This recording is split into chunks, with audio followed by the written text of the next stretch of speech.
Hello, ladies and gentlemen, and welcome back to the cave. I know it has been a long time since I've had any of you guys here. I unfortunately had to deal with some private matters, and I am back and better than ever. It's going to take me a little bit to get back into the swing of things. I do have a podcast coming out with a co-host named D Wolf, who is a motivational speaker and rapper, and she wears a lot of hats, to one of them to include being a founder of the mental health organization that I help run. So that's fun. More coming on that in the first episode of the podcast. Anyway, tonight we're going to do some true cryptid encounters. I don't know what volume I'm up to. I think now 3, but I hope you guys enjoy. Our first story tonight is from the man, the myth, the legend himself, LetsRead. I'm looking very forward to reading this one for you guys. So without further ado, let's jump into it.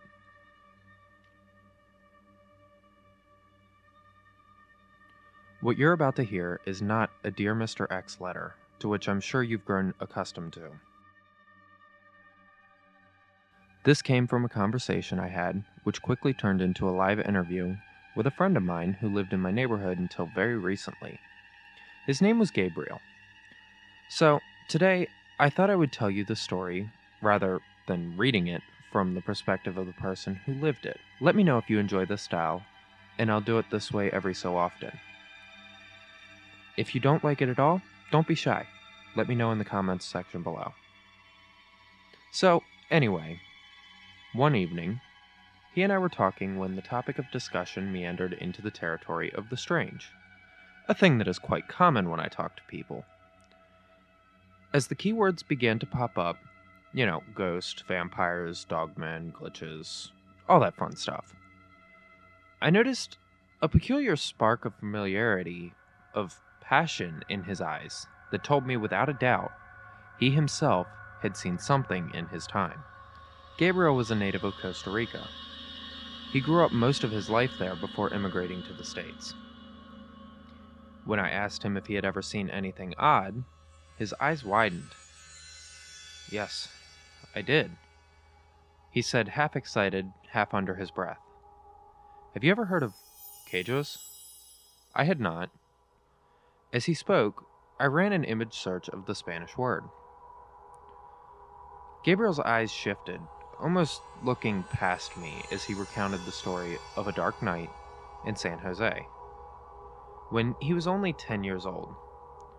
He lived with his mother, father, and older brother in a small suburb called Las Animas, meaning City of Lost Souls. The family home was a brand new construction on a street with only 2 houses that were separated by several empty lots. Gabriel's father was a metal worker, so he made sure his home was fortified with steel doors, door frames, and window bars to withstand the high crime rate of the small town. The small backyard was walled in to make it less attractive to robbers, and they had a Doberman guard named Rambo to keep watch when the family was out and about. The dog had been trained only to accept food from Gabriel's father, because thieves in the area were known to try and feed poison to guard dogs in order to gain access to homes. In that neighborhood, there was typically an unspoken curfew for children after dark. If they were away from home and not with their parents, or didn't have a ride home, they were basically to stay the night wherever they were, just to be safe. So one night, Gabriel and his brother Miguel were over at their friend Carlos's house, who happened to live in the only other house on the street. They ended up staying until just after nightfall, but they really wanted to go home anyway. The 2 brothers debated with Carlos and his mother about walking home. Although both houses were extremely well lit with floodlights, there was about 75 yards of unlit dirt road and knee-high grass between them. Now, they had made the trek into the darkness before, but always with their mother waiting outside, keeping an eye on them. This time, she was nowhere to be seen, making the boys feel a bit more apprehensive. As their debate continues, their mother finally stepped out and began to wave at them to come home. When they saw her, the boys started on their way at a jog, and then turning back to say goodnight to Carlos and his mother as they went back inside. And this is where things got weird. When the boys turned back around to look at their mother, she was gone. What they saw instead, standing across the street in the middle of a field, a ways up the road, was a dog. The boys slowed to a deliberate walk as their old tennis shoes scraped along the unpaved, overgrown road. They stared at the dark figure in the distance, trying to decipher it. They could tell it was a dog. No surprise, they had two. But it looked far too large and imposing to be one of their Dobermans. They noticed the glimmer of a thick chain wrapped around the dog's neck. The eerie sound of the metal rattling permeated the night air. For a moment, they told themselves it was just Rambo, that maybe he broke free of his chain and got out. The brothers argued over whether or not it was Rambo as they walked steadily towards the house. The closer they got to where the mysterious dog was, the more they noticed it seemed to be growing in size. When they finally realized that what they were looking at was not their beloved Rambo, the two young boys halted in their tracks. Gabriel looked up at Miguel. As we sat in my studio, Gabriel's eyes began to fill with tears. He said that despite all the trouble they'd gotten into, it was the first time he'd ever seen his big brother scared. They didn't know it at the time, but what they were seeing, the thing that was watching them, was a Keijo. What you and I know is a kind of hellhound. The black dog shifted its ominous gaze between the boys and their house, looking back and forth over and over as if acknowledging that any moment they were going to have to make a run for it. It stood as an imposing wall between them and a safe haven. The boys knew that they were too far to make it back to Carlos's house without being caught, but continuing down the road felt like certain death. Their best chance was to walk back the way they came. They slowly turned and started back when they heard their front door open. Their mother emerged from the doorway with her hand shielding her eyes from the floodlights.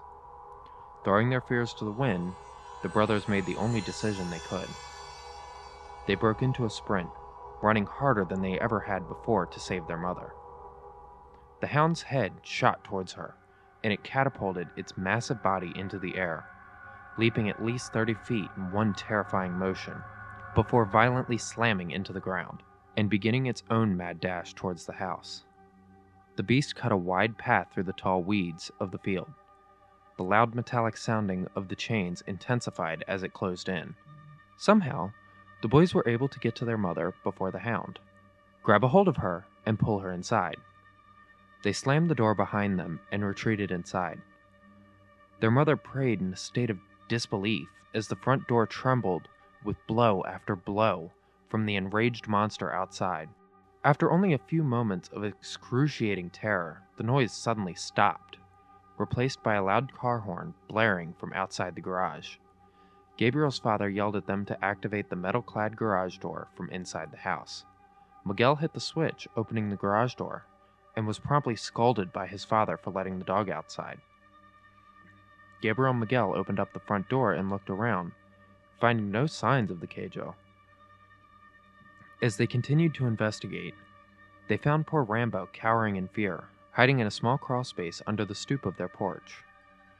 As I wrapped my head around this intriguing story, jotting down notes on my computer as quickly as I could, Gabriel's face lit up with the clear fascination with his experience. He told me, "You know what? I have another story for you. Have you ever heard of La Lorena?" I told him I did, but that's a story for another time.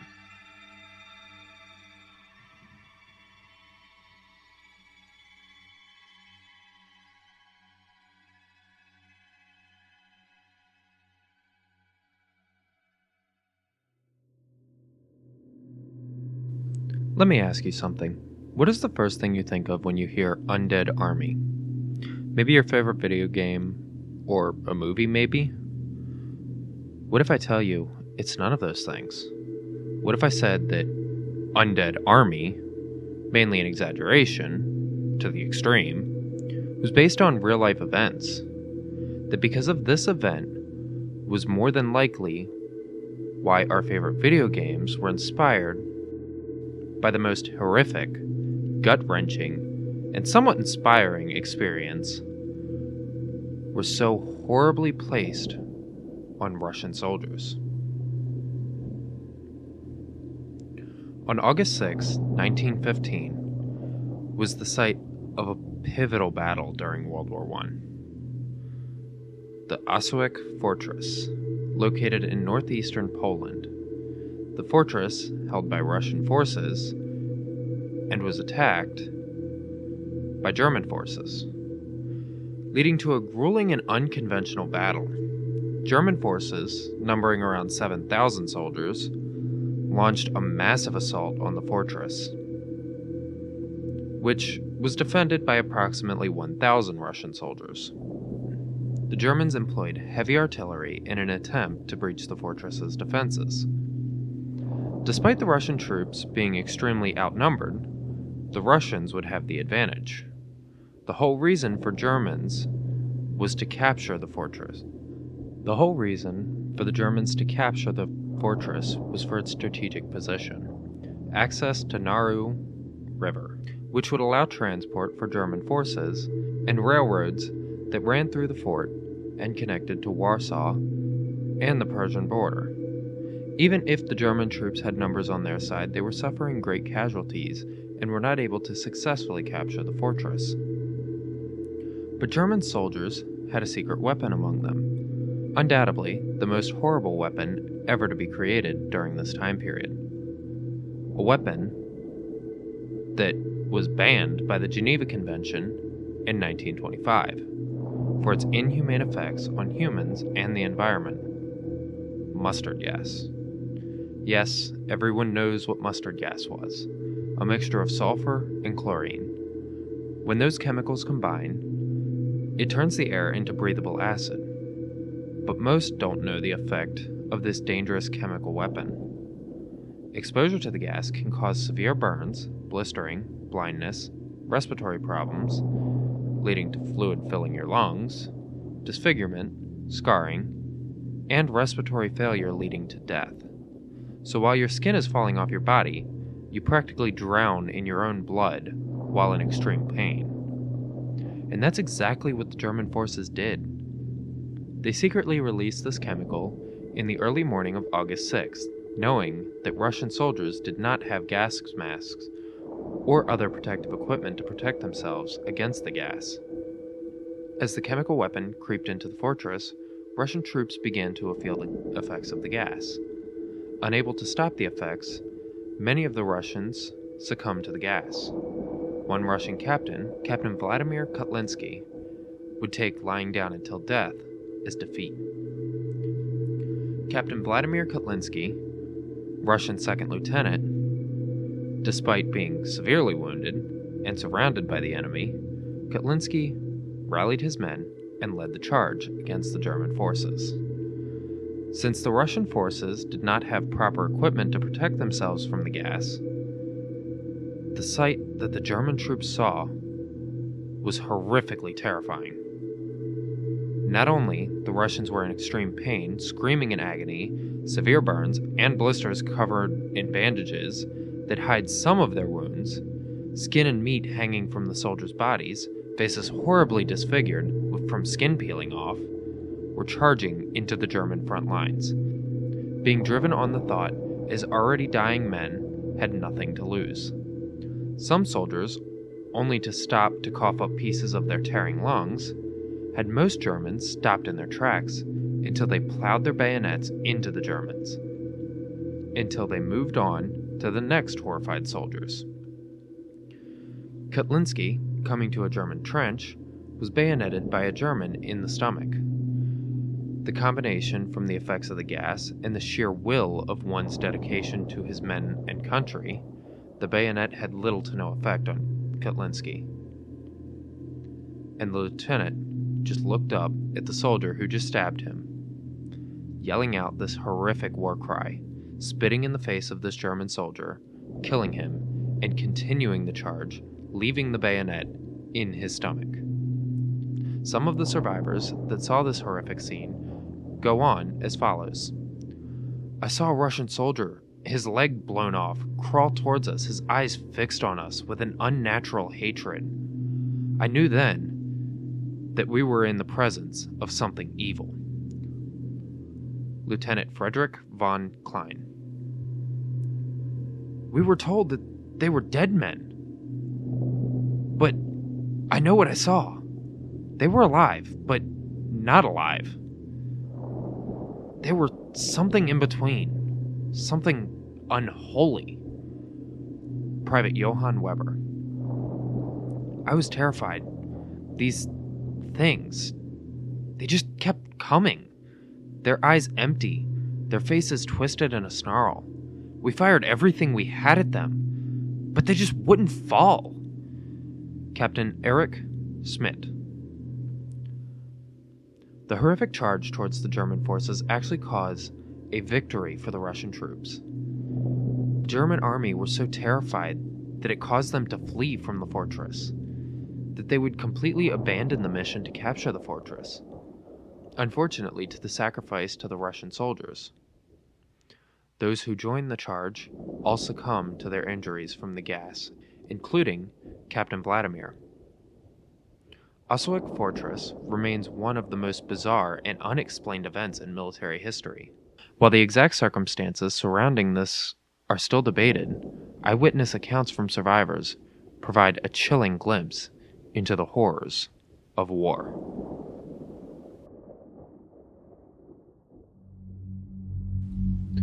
I live in the Sierra Nevada mountain range. I think Lake Tahoe.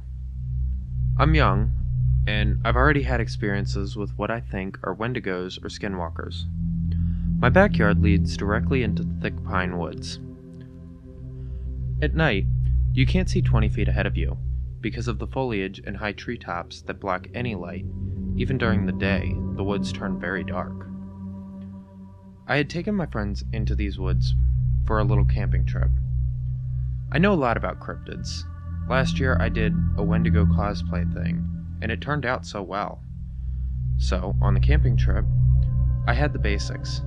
If we needed anything, it's a 10-minute walk back to my house. At about 12, we heard twigs snapping in the woods, and we wrote it off as animals. As we fell asleep, I heard my friend G, sleeping next to me, from about 10 feet away, say, "Come here, look at this."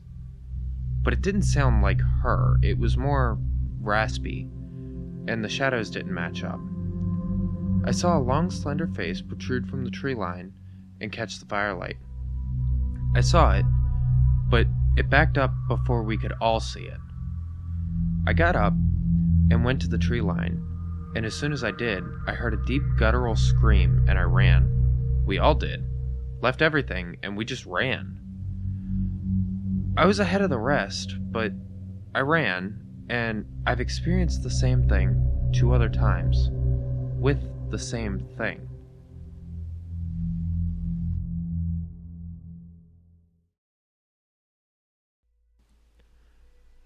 This story takes place back in the summer of 2014, and is one of the most frightening and invigorating experiences of my life.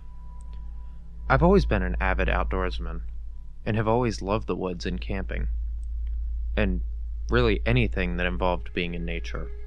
During this particular summer, I was thrilled to have met a coworker whom loved the outdoors as much as I did. He was half Native American and half white, so I took to calling him White Bear. He didn't mind, and even embraced the name.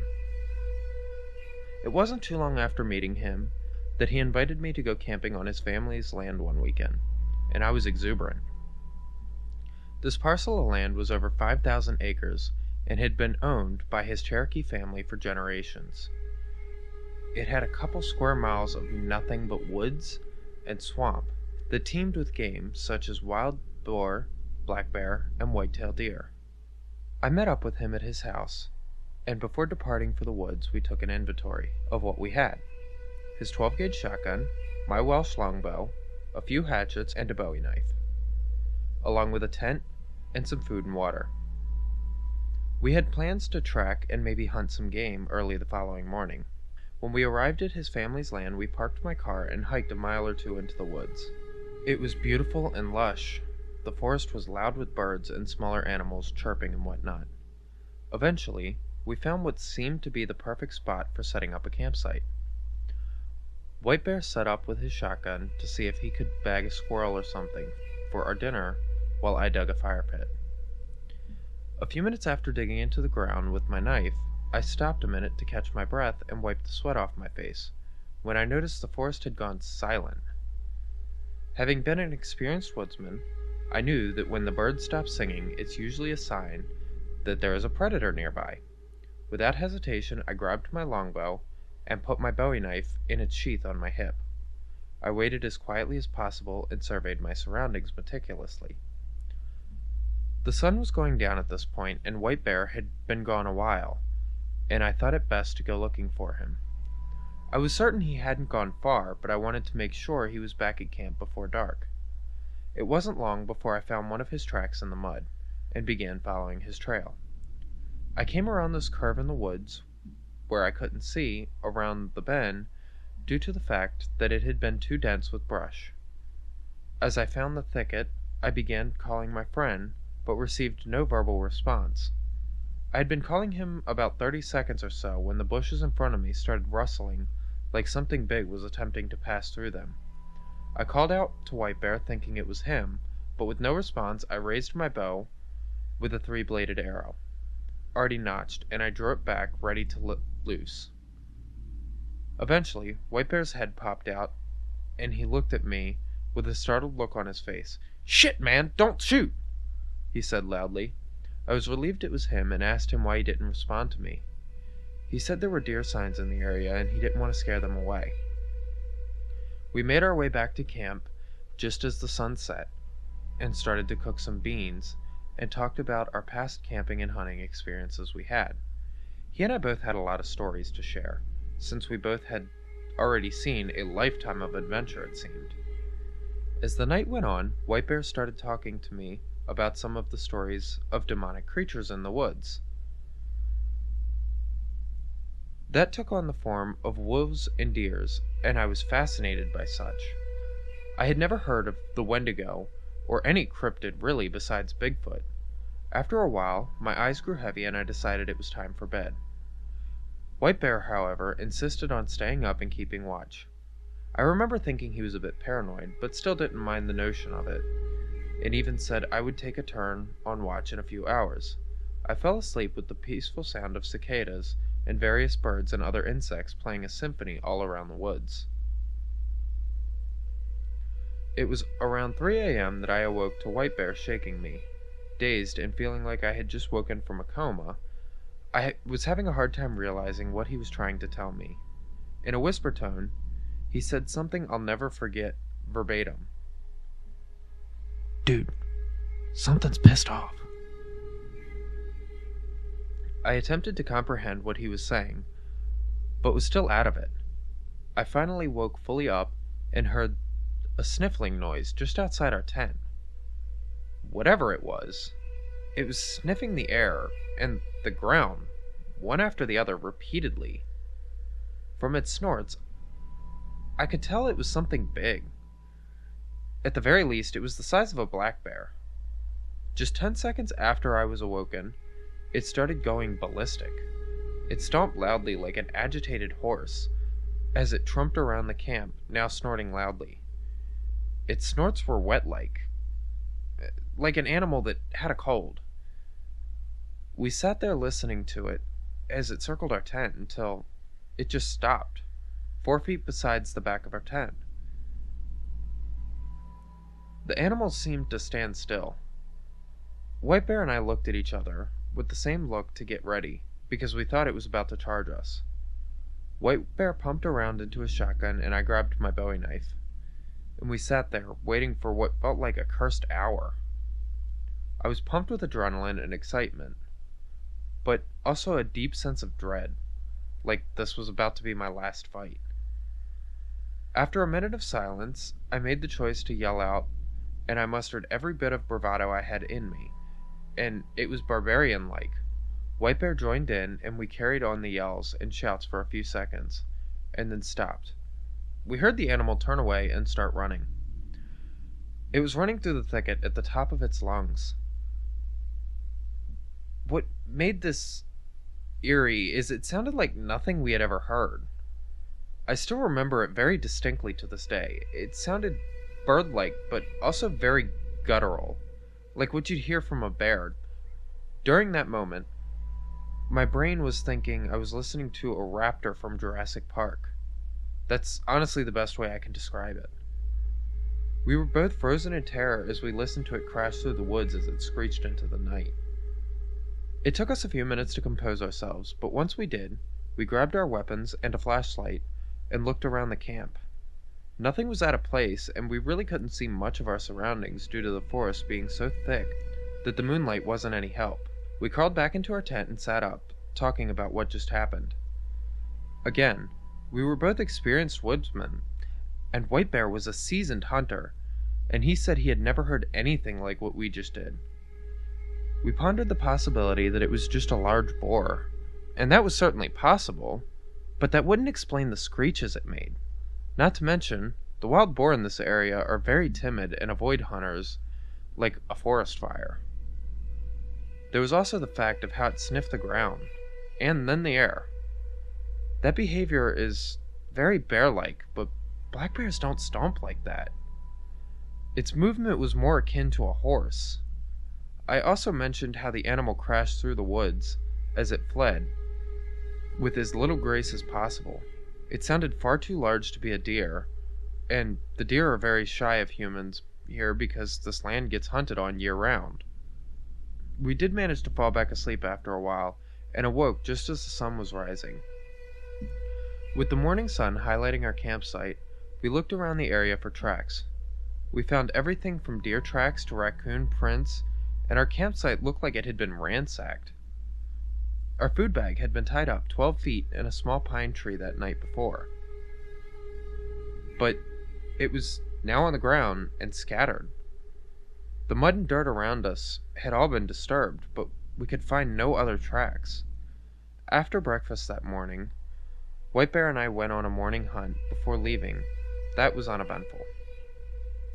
Fast forward to a month later, I was over at White Bear's house preparing for an afternoon of shooting on his land. He was really eager to show me a picture on his computer that his uncle's game camera had taken a few days ago. He opened the image, and I could see it had been taken during the day. At first glance, it looked like a brown smudge of mud on the camera lens that was taking up about 60% of the picture. White Bear pointed out to me that what I was looking at was brown fur. He explained a few details of the camera's location, and a slight chill went up my spine. The game camera was at least 5 feet up on this tree, which meant that the animal that the fur belonged to was very big. To think we were in the woods with something of that size was eerie.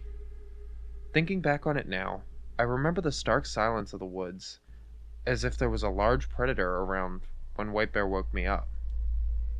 To this day, I'm not certain of what we encountered. It could have very likely been a bear, or deer, or a wild boar, or it could have been something else. I still will never forget the shrieks and screeches it let out, nor the sound of it sniffing the air. This perhaps was my most memorable camping trip, and since then, if I go that deep into the woods, I've got my trusted 30-30 lever action rifle.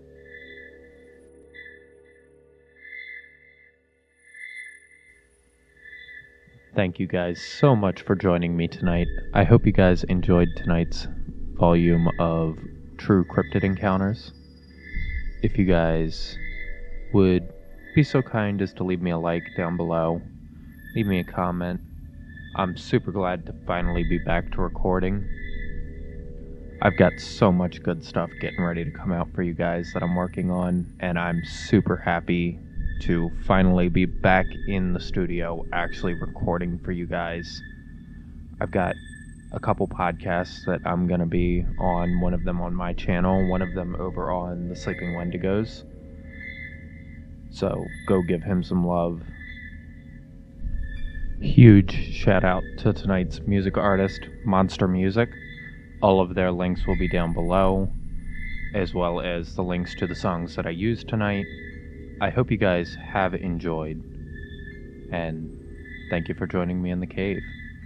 I'll see you next time. Sleep well.